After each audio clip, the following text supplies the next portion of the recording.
Hi everyone, David Cohen here in the Variety Newsroom. Whether you're an Academy member or you're filling out your ballot for an Oscar party, you might be wondering how to judge the craft categories. Cinematography, sound, editing, they're all good. How do I decide what's best?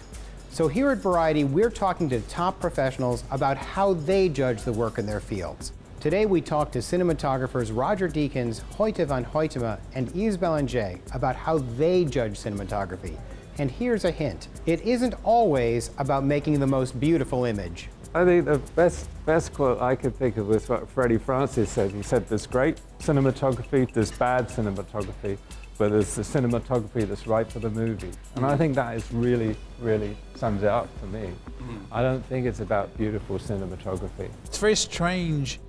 For me, it's a great cinematography. It's when you feel that it helps the story, helps the movie. If I notice only the cinematography, only the, if I at a movie and I'm saying, oh, it looks so nice, that's not a good sign for me. Sometimes it's only the camera work, sometimes it's the light, sometimes it's everything, but it has to go in sync with everybody else. I mean, Connie Hall was great. He said, I just wish I could really film despair or get rid of all the artifice and actually get to the real meaning of it. It's not about pretty images and beautiful compositions. It's about something that just feels right. For me, it's important that it has soul. I realize this is, of course, a very fake thing to say, but I think, you know, as a cinematographer, you have to bring things to life. It is, for me, not necessary to make things pretty or not pretty. For me, what became much more interesting is the people that you're filming and the soul that you're creating around it. Soul is very hard to sort of define. Maybe another word for soul is life, you know? A good image is not just something that you can see, it's not just a collection of lightness and darkness, but I think if you really make a good picture, you have to be able to smell it as well, and you have to be able to understand it on another level as well. I think there's a danger with cinematography, and there's a danger with computer technology that you actually, because you can do it, you do it.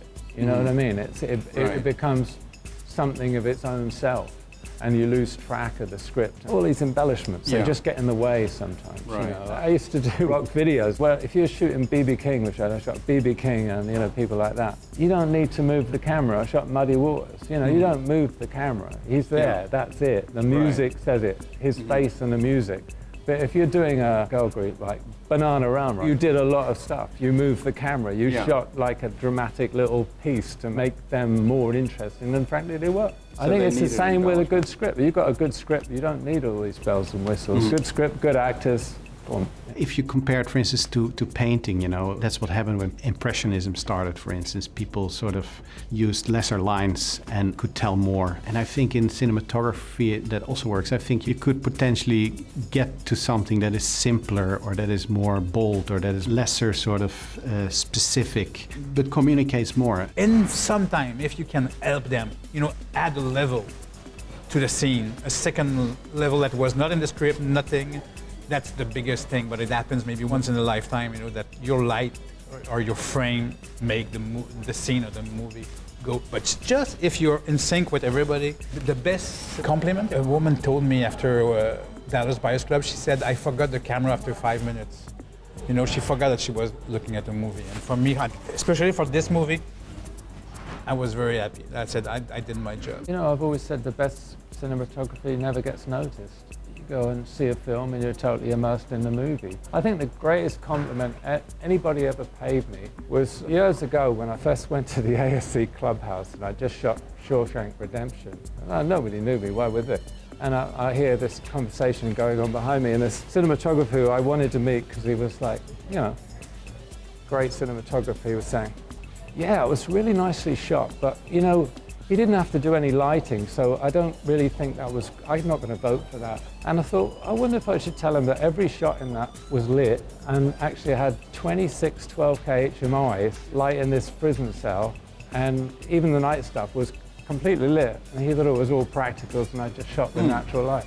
And I thought that was a great compliment, and actually thought, well, yeah, maybe I achieved something then. That actually works, you know what I mean? Now, my profession is very technical, and there's so many steps to get through an image, and it involves so much people. But the dream would be to to be able to do it and do it as a musician, and for instance to jam away or to make beautiful music. When I see cinematographers that actually can incorporate soul into their work, I always get very happy, and those cinematographers, I always admire the most.